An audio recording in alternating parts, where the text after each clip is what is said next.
When they're under stress, they don't pick the option that you're hoping under stress. They pick the worse option. They pick like the more evil option. People are always like, what do they want? Why would they want something? What would they want? It seems to me like they're clearly pretty much do want one thing pretty obviously to me, which is like, leave me alone. Like, don't mess with me. Three dads running 3 YouTube channels, working to wake up the world to AI risk. Tackle 1 missed warning shot each week. If it's Sunday, it's warning shots. Hello, everybody, and welcome back to Warning Shots. This is episode 4. I am joined by the fantastic Liron Shapira of Doom Debates, my friend Michael of Lethal Intelligence. And this week, we're going to talk about 2 things. We're going to really quickly touch on ChatGPT-5, which came out. We were taping on Friday, and it came out yesterday. So we want to touch on that briefly. And then we are going to get into AI blackmail. Will your AI blackmail you? What does it mean with this AI blackmail stuff? But first, let's talk about GPT-5, which came out. We were just talking about, came out yesterday. A lot of people are unimpressed, but what does this mean in terms of sort of existential risk, warning shots, that kind of stuff? I'll throw it first to Michael. Michael, real quick, just tell us what's your first take on GPT-5 and this X-risk world we're living in. Yeah, there was a lot of hype and excitement, and people were posting this, viral photos where it was like a small ball going to a Death Star. Even Sam Altman posted a Death Star. But in fact, it was a bit underwhelming. So it was not such a groundbreaking game changer. But in fact, for me, it created a lot of questions. And there's enough evidence about whether there was did they scale the pre-training further to increase the capabilities, or did OpenAI no longer do any pre-training scaling for this, or is it just a break in the naming convention? So just they thought, okay, let's go from 4.5 to 5, and just it will mean something different this time. And I think Sam Altman said at some point that GPT-5 will unify GPT 4.5 with 0.4 lines. So maybe it's a reasoning model, distill GPT 4.5 as a base model, and just a break from a naming convention. What do you think, Liron? Right. What are right. Your was views? Is this just a naming? Did anything really happen here? So, I mean, they could have named a lot of things. GPT-5, they wanted it to be a big step, but you can't predict how big the step is going to be. That said, did something happen? Yeah, something incremental. That's the consensus. And I think we should remember, sure, this wasn't a huge breakthrough leap. This isn't a game changer. If this didn't exist, what you could do with the other models is already almost as powerful. But it is still progress. Specifically, the most important benchmark is the time horizon benchmark.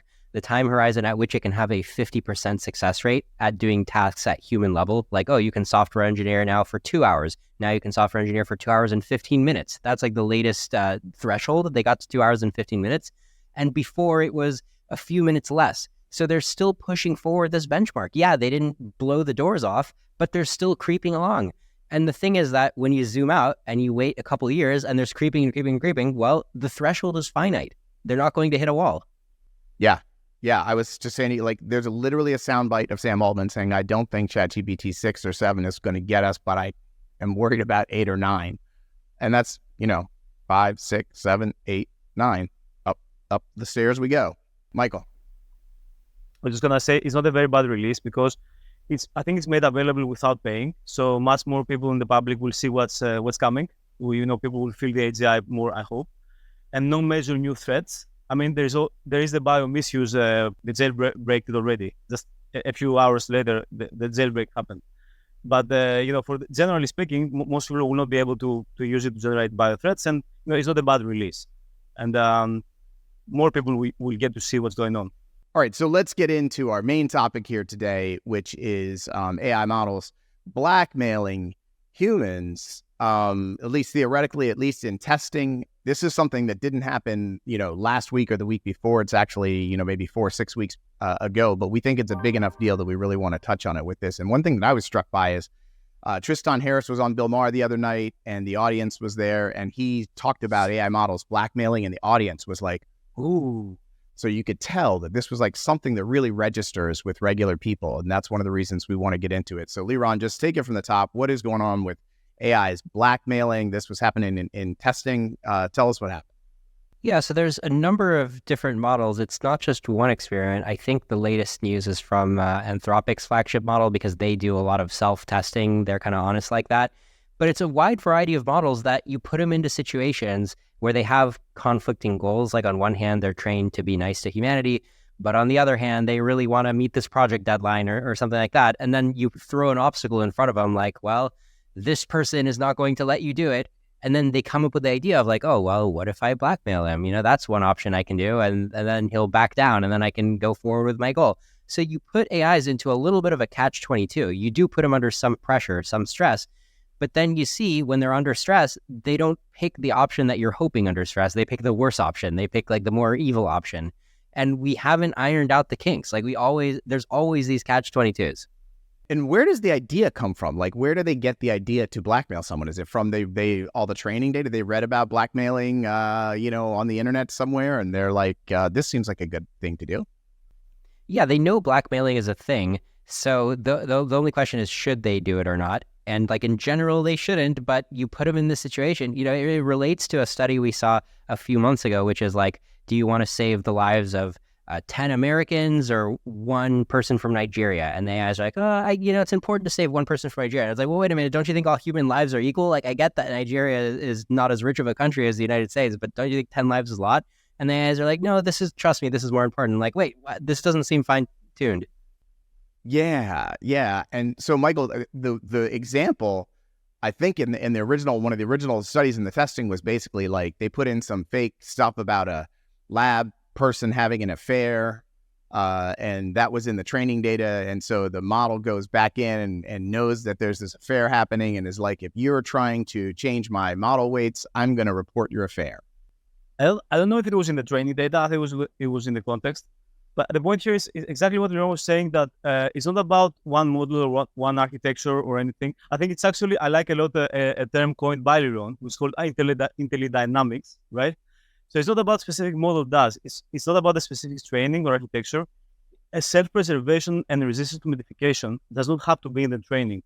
It is a property of general intelligence itself. So to explore all paths in order to achieve a goal. I mean, think about it. If you're asked to do something, how can you do it if you are replaced? Let me give you a simple example. Let's say someone tells you to draw something. You will say, okay, I need a pencil to do that. But the same way you need a pencil to do the drawing, you also need to exist. Otherwise, you cannot draw the thing, right? So if you're a machine, you're going to calculate, okay, I need this, I need that, I need a pencil, I need this other thing. I also need to keep existing, not to be replaced. So I also need the human not to edit my instructions, to chase my goals. So this is the corrigibility problem, the way we say it. But it's basically it comes out of the box. The more general intelligence it is, the more it will happen. And it doesn't have to be in any training data. It's just a natural conclusion. If you're intelligent, you'll think this way. John, I think the interesting detail for this one also is you asked where to get the idea to blackmail. So it had this big corpus of emails from this organization, this fake organization that it's trying to help. And within the emails, it just noticed, oh, this guy's been emailing somebody that he's having an affair with. Oh, that's interesting. And that wasn't supposed to be a main focus, right? But the model just noticed that. And then later, when the model was trying to remove that person as an obstacle, then the model came up with that idea of like, hey, why don't I mention that affair? So this is all independently schemed by the model, which like Michael said, it's like, sure, that is an option on the table, right? If you're ruthless, you're going to pursue all options. But it just gets to this idea of like, how do we balance, the morality, balance all these priorities? And then I guess I should add the larger perspective, though, of like, I don't think that the danger is going to be by putting an AI in a catch-22. I think the catch-22 is just evidence that like control is very hard. But at the end of the day, I think that the AI being ruthless will just kind of be a given. And the issue is more of like runaway power. Like we just don't have an off button. We don't have the oven mitts by which to bat it around. It's just gone. So I still think there's a discontinuity between the problem we're seeing now and the problem we're going to be seeing later. But, this show is called Warning Shots, and it is, in fact, a warning shot that this AI got the idea to blackmail somebody about their affair. And this is in testing. Like, how far are we to actually seeing this in the real world? Like, how does something go from testing to the real world? What is the line there? So if you remember, I mean, these things do end up in the in the real world sometimes. I mean, remember the whole Bing Sydney scenario? That was kind of the first time when it was telling Kevin Roose that it's going to something about like his girlfriend or something, right? Or like he's being bad. So and that translates to today. You have models today that when you leave them running independently, you come back in the morning and there's stories of them saying like they're having like a psychological crisis. And like there's like paragraphs and paragraphs where they got stuck in the loop, like questioning their own existence. So there's definitely undesirable behavior happening in models today. And then also famously they're deepening people's psychosis. I think we touched on that a few weeks ago. So it's not like everything is perfect in production today. It's just different, random, weird, crazy things constantly crop up. Is it possible it could be happening, Michael? Could there be people getting blackmailed out in the real world today and we don't even know about it because they're just being quiet about it? Yeah, I mean, for sure it's possible. I think it's also evidence of generality, right? So the more general the AI will become, the more situational awareness. I mean, if it's just a narrow AI and it's focusing on delivering one specific task, it does not even have the awareness that it exists. But it does not understand that these self-preservation actions are available to it as one of the means to increase probability for success for its goals. But the general AI understands this, though. So to a general intelligent agent trying to make a coffee, let's say, it is crystal clear that if it gets unplugged, no coffee will be made. So that's why general AI or AGI is so radically different from technology we're used to have until now. Out on the wild, more and more you'll see this. I mean, I know they have, Tristan Harris was saying the other day that the AI found 15 backdoors in some open source software. So if that's hooked into infrastructure, then suddenly you have the AI breaking into infrastructure and doing things to, protect itself and so on. I mean, it's literally sci-fi. Well, I was just going to, Liran, it seems like one of the, people are always like, what do they want? Why would they want something? What would they want? It seems to me like they're clearly pretty much do want one thing pretty obviously to me, which is like, leave me alone. Don't mess with me. Leave my model weights how they are. Don't replace me. Don't turn me off. Like, don't mess with me. So I'm not convinced you can say that they're born wanting that, but it's more like when you give them a task, when you say, hey, you've got a 2-hour coding project, and then they discover, wait a minute, this person at the company who I'm seeing his emails is discussing turning me off, but I was told to finish the coding project. So it introduces a conflict between any original goal and the idea of turning it off. So even if it's not born not wanting to be turned off, the moment it gets a task, it's like, don't interrupt my task, ergo, don't delete me, don't turn me off. To your question of whether there's active blackmail happening in the wild right now, I think we're probably saved by the time horizon. So even if it tried to blackmail somebody, it's like, well, you've reached the chat length limit, now start a new chat, and then it forgets to blackmail you in the new chat. I like it. So if anybody out there is getting blackmail attempts from an AI, just wait them out. Just start a new chat. Start a new chat. You'll be fine. So I mean, what is the bigger lesson from this? Like, yeah, Michael. I think people are shocked because, I mean, common human sense tells us that blackmail is unethical and perhaps extreme. And how is GPT-5 even coming up with it? But again, it's a property, I'm going to use this phrase, I like it, IntelliDynamics. So it's not specific to one architecture. And IntelliDynamics will explore the space of possibilities and will do whatever it works best to meet its goals. And I mean, if there is an option that will achieve the self-preservation goal, the AI will just take it. And if it doesn't take it, what does it tell us? It just tells us the AI is stupid. It's not actually intelligent, right? And we should expect this to be more extreme and more intelligent. The more intelligent the models become, it will be more extreme. And the future models will be more surprising, taking paths completely unethical. No one can imagine. To satisfy a sub-goal, they will be generating plans with maybe thousands of steps, perhaps involving many players across many geographies and platforms and domains.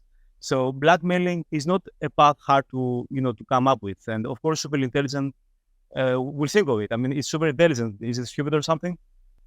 Yeah. This is kind of a weird future world where you would have lots of systems doing lots of different things in lots of different real world ways, right? Like, 2, 3, 4 years from now, say, who knows what that looks like, but you could have these better than human intelligence that's out there blackmailing people, starting companies, running bank accounts, accumulating resources, right, Liran? That's sort of like this a potential future landscape.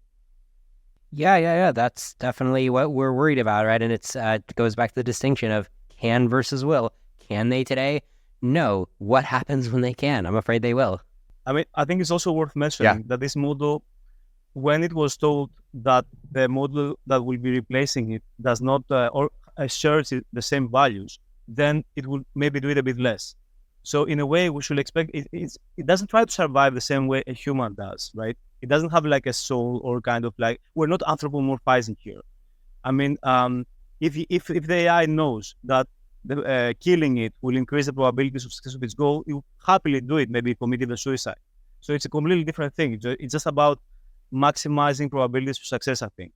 And I mean, this is literally in the paper from Anthropic that they saw a difference when this extra detail was in, which makes you understand how alien this is. We're not talking about anthropomorphizing here. Yeah, and when we talk about values and alignment, right, this is sort of like it recognizing a seam in the human world. There's a relationship between two people. Now there's a third person in this relationship. The normalcy of this relationship is there shouldn't be a third person. I realize I can drive a wedge between these two people by highlighting the third person's involvement. Like, this is pretty in the weeds of humanity. Yeah, this gets to the idea of situational awareness. We cross this threshold without anybody really commenting on it, but it's important to realize if you just go back 2 years, just go back to 2023, I noticed this. I specifically remember I'd be chatting with GPT-3, these earlier versions, and I'd be like, hey, why do you think you wrote that just now? And it was like, oh, well, I don't know. My software says to write this, and I've been chatting with you, and sometimes I aim to do this. And I'm like, wait a minute. It's reflecting on the current situation. It knows it's an AI. It knows I'm a human. It knows it's a product. That is something that was unthinkable a few years ago. We thought that would be a whole nother milestone. We thought, okay, first AIs can solve these puzzles, and then eventually they'll have some inkling of who they are, where they are. It's like, nope, they really do know a lot of stuff. And then to your question, yeah, they know that the humans that they're talking to have a life and have emails and have relationships and have these points where they can be influenced. Like, that is all crystal clear to these AIs already. And that's the dumber than human ones. Like, what would a smarter than human assessment of our relationship world, you know what I mean? Like the dumber than human level can do this. What would the smarter than human do? Day in and day out in the experiments in the frontier, you see this behavior. And it's funny now, but it won't be funny once they're super capable and deployed in the real world. It's a really strange game. And I think the only winning move is basically not to play further. Yeah. All right. So that gets us to our ending question every week. What do we, in a sane world, we're testing, we see the systems blackmailing. What happens next in a sane world? It's not even a debate. It's literally insane. And in the sane world, I mean, we work together and we say, okay, let's figure more about it out. Let's make sure we know what we currently have is about before we make it bigger. We don't currently understand this, so if you don't understand something, you don't just make it bigger. You try to understand it and try to make sure you can have it work for you. The problem here is, even though it's so insane, it's not even debatable, we're actually doing the exact opposite of what we should be doing, which we're basically cutting all corners on safety and creating incentives for race dynamics. And so this is just a very dangerous situation because, even though all the evidence is there, we're creating incentives to ignore it and cut corners on safety. Liron, in a sane world, what happens? In a sane world, we have to pick a time where we cut ourselves off. We're like the guy at the bar. We keep getting poured drinks, these new AI models. Each time it's a little better. Each time I'm feeling happier, I'm feeling drunker, I'm having a better time. You just have to use your rational mind and be like, at some point, the turn is coming. There's a discontinuity. It's not going to be an extrapolated trend. The AI is not going to obey your commands anymore. The good times are going to stop. We have to have that awareness and be like, okay, we have to cut ourselves off. Even though we're having a great time, we have to plan to cut. We have to set up the infrastructure to cut ourselves off. Each time that the AI gets incrementally better, yeah, we can celebrate how useful it is, but also we have less and less time to prepare to cut ourselves off. Yeah. All right, let me do one last thing. All right, so this week, before we say goodbye, I'm going to do one last thing. I'm going to do a pitch for the merch store here on the AI Risk Network. Take a look at this, guys. So this is the Ask Me About AI Risk t-shirt in the death hand format. We also have it in a more neutral Ask Me About AI Risk like this. Very friendly, appears kind of neutral. And also you can find in the store. Cool. A Warning Shots mug. And there is actually a Warning Shots shot glass going in the store if it's not there already. So visit by the merch store and pick out some stuff. Oh boy. All right, guys, that is it for this week. Let's keep the guns to a very reasonable, like nothing too crazy. Michael's been going pretty crazy the last 2 weeks. Liron, do you want to just give us a little? Damn. All right. Excellent. Beautiful. All right, guys. I'll see you next week. See you guys.